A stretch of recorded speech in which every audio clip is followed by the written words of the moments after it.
fund a critical care truck known as 9104 at the Hershey Medical Center, and they are indeed part of our organization, so it's a real nice segue. Would you folks like to introduce yourselves for the benefit of those that are here?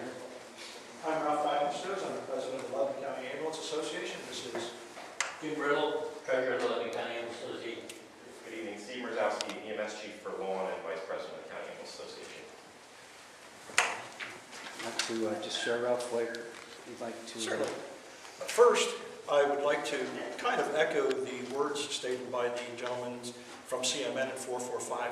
We want to offer our sincerest thanks to the commissioners and, of course, to Jamie for the work he does to get this proclamation out for us, for the men and women who stand guard and watch over us while we eat, while we sleep, while we work, while we play.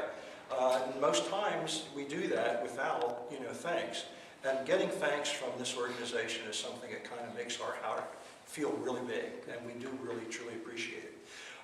In past years, we've shared with you what our member organizations are doing and what we kind of bring to the table. The AED program, if you're going to have a heart attack somewhere in the country, believe it or not, having it here in central Pennsylvania, especially in Lebanon County, is a good place to have it happen. We shared with you because we have... It's a good selling point. Oh, it truly is. With the AED proliferation that we have, just about every time you turn around, you bump into an automated or external defibrillator. We talked to you a couple of years ago about how we've changed CPR, how we can, do more things to resuscitate you. And last year we told you about the door-to-balloon time, what we're doing in the field so that when you have a heart attack in the field and we get a hold of you, we've already done everything that needs to be done by the time we get to the hospital. The hospital's already been notified, and the team is ready for you to put that balloon in or do that bypass. And not only does that happen here at the Good Samaritan Hospital in Lebanon, but also at the Hershey Medical Center and the Lancaster hospitals that we go to. We have a little bit of a challenge this coming year. Starting in August, there's a new EMT curriculum that we're going to have our new providers undertaking. And our class used to run from like late August, beginning of September to early January. This class is going to start in August. It's going to run until May. The things that the people will be able to do to save your life are going to be that complex and that involved that we're going to have more time to train them. I'm happy to say that we are fairly healthy. Since we saw you last year, we have 2 additional quick response units, and everybody says, what is that? That's a company that responds, does everything an ambulance does, except doesn't transport you to the hospital. So if we have the ambulances busy, or if you're in a kind of a rural area, we get someone there to you quickly. The other thing is we have a new quote-unquote transport service, takes some of the load off the emergency services, taking the patients from the hospital to the nursing home, from the nursing home to the hospital for treatments and diagnostics and whatnot. Big thing is EMS Week, to say thank you to the folks that do serve right now, and to try and interest individuals in coming on board with us, receiving training. Tuesday at the Cleveland Playground, the Central Medical Company is going to have an open house with fire equipment, EMS equipment, food, music, games. Music, when I say bands, I mean live music. Thursday, we will be cooking, myself included, in the parking lot of the Good Samaritan Emergency Room from 11 to 1.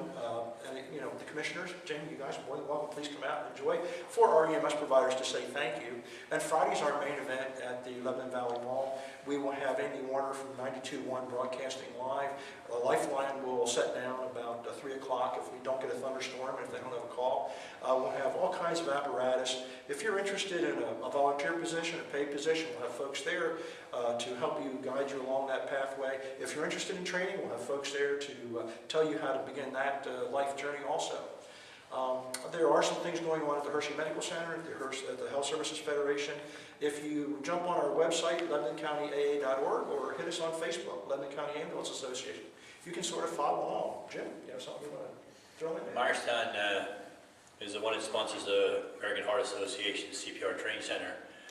We currently have 40-some instructors across 4 counties that are aligned and get their training through us and spread out across the area. Just a thank you also for your support. This is my first time to be here in front of you. And I would like to say Lebanon County, if it's something you don't already know, certainly possesses, compared to other counties, a high number of the resilient entirely volunteer services. that trend is dwindling nationwide. Lebanon County is holding strong with those that do this job 24/7 without any payment for their time, and they donate their services. So for those that live in a volunteer-served community, please make sure you thank your EMS providers. Thank you. I have a question, Mr. Yes. Chairman. You may. I was curious about your quick response units. Sure. This is something new to me. Are they something where people arrive in a marked vehicle, or do they Yes. use a personal vehicle, or? Yes, to that too. Okay. A quick response service most times is a unit sponsored by a local fire department. And you have the same training as the individuals that will arrive on the ambulance. You have much of the same type of equipment. The difference is that they do not transport you to the hospital. They arrive, that's the term first responder. They'll get on scene and they'll help render life-saving care. And then they'll transfer you to the ambulance crew that gets there, and they'll take you to the hospital. May I ask, does that increase your bill? Are you No. getting billed from two different sources? No, the quick response service is all volunteer and no one charges. And so when you join the ambulance service, it's still one, One bill. okay, For example, one membership? Give you an example. I volunteer with Butler Rose Quick Response Service. If we come out and we render care to you, there is no charge. The only charge you'll get is from the ambulance service that actually transports you to the hospital. And so you said they're sponsored by local fire companies. Yes. Which fire companies have these? There's actually quite a few. Palmyra, Annville, Belle Grove, Richland. Richland, O&O, Bunker Hill, Kutztown, I think Myerstown, Keystone. Keystone, and I'm forgetting, Campbelltown and Lawn, Campbelltown. and soon to be Mount Gretna. Gretna is coming back on board. We have a couple coming back on board. We're kind of deviating from the national trend. Nationally, most of the EMS services are dwindling. We've actually had a bit of a growth, which we're extremely pleased about. We don't want to talk about that too loud because it's just kind of like the market. You never know what's going to go down. But Well- we've been very blessed. And they have to be licensed now by the State Department of Health to go out and respond. Because I know the Keystone was just, We'll sign you up while you're here too. Sure. Jamie, you have a proclamation? Yes. Whereas emergency medical services is a vital public service, and whereas the members of emergency medical services teams are ready to provide life-saving care to those in need 24 hours a day, 7 days a week, and whereas access to quality emergency care dramatically improves the survival and recovery rate of those who experience some sudden illness or injury, and whereas the emergency medical services system consists of emergency physicians, emergency nurses, emergency medical technicians, paramedics, firefighters, educators, administrators, and others. And whereas the members of emergency medical service teams, whether career or volunteer, engage in thousands of hours of specialized training and continuing education to enhance their life-saving skills. And whereas it is appropriate to recognize the value and the accomplishments of emergency medical services providers by designating Emergency Medical Services Week.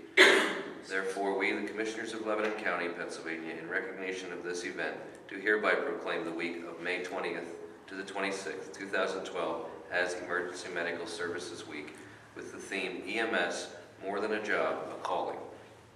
We encourage the community to observe this week with appropriate programs, ceremonies, and activities.